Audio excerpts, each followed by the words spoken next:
Horas, jumpa lagi di channel kita, channel Berita Ngolu, channel yang mempersembahkan adat-adat Batak. Video kali ini saya akan coba gali makna yang terkandung dalam acara adat Titi Marakup yang biasa dilaksanakan pada acara adat pernikahan. Acara Titi Marakup itu selalu diadakan, yaitu penyerahan Titi Marakup oleh orang tua pengantin perempuan kepada pamannya pengantin laki-laki. Nah, mana apa yang terkandung di dalam? Kita coba simak. Kita coba buat video ini, barangkali untuk bagi yang masih akan menikah mungkin bisa lebih memahami sebelum terjun ke pernikahan, sehingga nanti pada saat acara bisa memahami betul apa maksud dari acara Titi Marakup ini. Atau barangkali buat yang mau merburu sileban, istilahnya menikahi yang bukan orang Batak. Bagaimana supaya tahu adat Batak, apa maknanya, saya kira sangat diperlukan pengetahuan tentang adat-adat Batak karena dia sudah menikahi orang Batak. Inilah tujuan dari kita coba buat video ini. Penyerahan Titi Marakup oleh orang tua perempuan kepada pamannya laki-laki, kalau dilihat sekilas ya udah diserahkan hanya sebuah syarat. Dikatakan tidak hanya sebatas syarat, tetapi sungguh dalam pengertian makna dari penyerahan Titi Marakup tersebut. Tintin Marakup, tintin kalau di bahasa Indonesia cincin, Marakup berarti merangkul. Jadi di sana ada kandungan sebuah rangkulan, ikatan antara orang tua perempuan dengan pamannya laki-laki.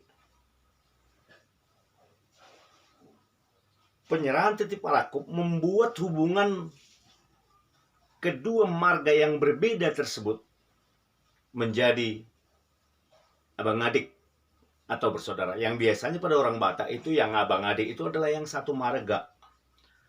Tetapi karena oleh pernikahan ini, oleh karena adanya Titi Marakup, maka marganya pengantin,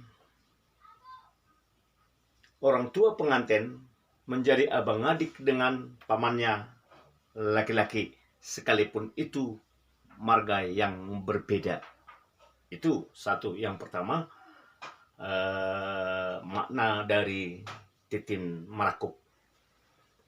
Jadi yang tadinya marga berbeda bukan abang adik, tapi karena adanya Titi Marakup, marga yang berbeda tersebut menjadi abang adik. Yang pada akhirnya si pengantin perempuan berhak menyandang marga paman suaminya. Sehingga dia memanggil kepada paman suaminya, dia selalu memanggil bagaimana dia memanggil orang tuanya kandung, begitulah dia memanggil paman dari suaminya kelak setelah berumah tangga. Kalau dia panggil among kepada bapaknya, orang tuanya biasanya, maka dia panggil among juga kepada paman suaminya. Dia ada memanggil uda kepada paman atau tulang suaminya. Bapak uda, adik, itu bapak uda itu panggilan dari adik bapak kandung. Jadi ada yang panggil among, ada yang panggil amang muda. Yang pasti dia di orang tuakan. Tulangnya suaminya, pamannya suaminya menjadi orang tua dari pengantin perempuan. Seperti saya misalnya, margane Baho, istri saya Boru Sinaga, mama saya Boru Sibarani, maka paman saya itu marga Sibarani. Kalau istri saya Boru Sinaga, paman saya marga Sibarani, maka istri saya juga berhak menyandang Boru Sibarani. Jadi dia bisa mengatakan bahwa dia itu Boru Sinaga, bisa juga dengan mengatakan Boru Sibarani. Itu dia makna yang pertama yang terkandung dalam Titi Marakup. Untuk lebih dalam lagi makna selanjutnya, ikuti terus channel kita. Di video berikutnya akan saya jelaskan lagi makna yang lebih dalam lagi yang dikandung oleh Titi Marakup. Ikuti terus channel Barita Ngulu.